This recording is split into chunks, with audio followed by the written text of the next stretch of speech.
Now that we've measured out all of our ingredients, we're going to mix all of the dry ingredients first. So grab your flour, your cream of tartar, and your salt, and mix them in your big bowl. Now that we have all of our dry ingredients mixed, we're going to add in our olive oil and our essential oils. I am adding in cinnamon bark and peppermint in equal amounts. I have a niece who says this smells like hot tamales. So we have, 6 and an extra drop of cinnamon bark, and I should look at where I'm coming from. 1, 2, 3, 4. There we go. And there's our peppermint.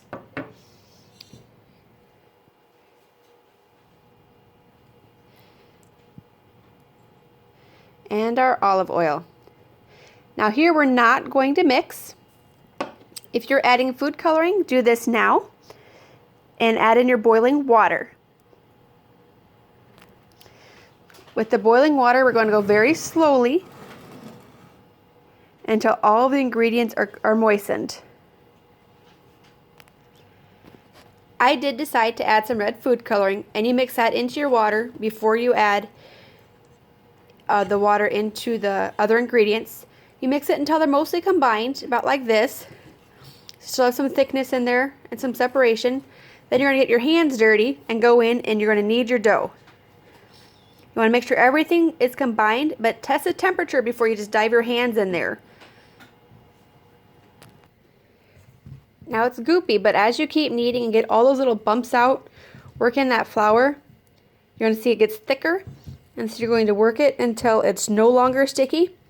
You'll let it cool, and you can put it in a zippered bag or a sealed container. We use the cute little Ziploc bags that have the snowflakes on it, and then we put it with some cookie cutters. And then that's their stocking stuffer, tied up with a little ribbon, and the kids write a little note to their cousins. And that is our Merry Christmas. Okay, lesson learned. The lesson that I learned while making this is that if my water is not boiling hot when it goes in, it doesn't work. We had to run and add this on the stove or the hot plate for a little while and stir it to get it to thicken up, and this is what it should start to look like when it's hot. And keep mixing it, and it will get a lot easier to work with and actually look like Play-Doh. So make sure your water's boiling hot, but before you put your hands in there, make sure that you get a good temperature.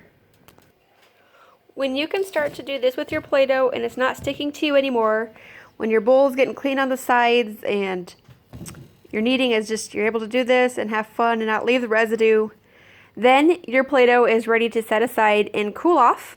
Once it is cooled, once it is cooled, you can put it in a Ziploc bag or your airtight container.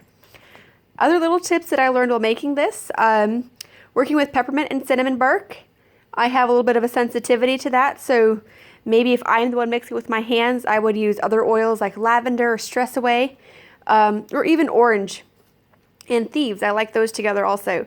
You can look online for tons of diffuser recipes and add those to your Play-Doh recipes. They'll smell great when their kids are playing with them. A favorite is lavender because it just calms the kids down. But you could add like vetiver for some kids that just help them focus. I hope you enjoy making Play-Doh and this helps you with your gifts. Have a great day.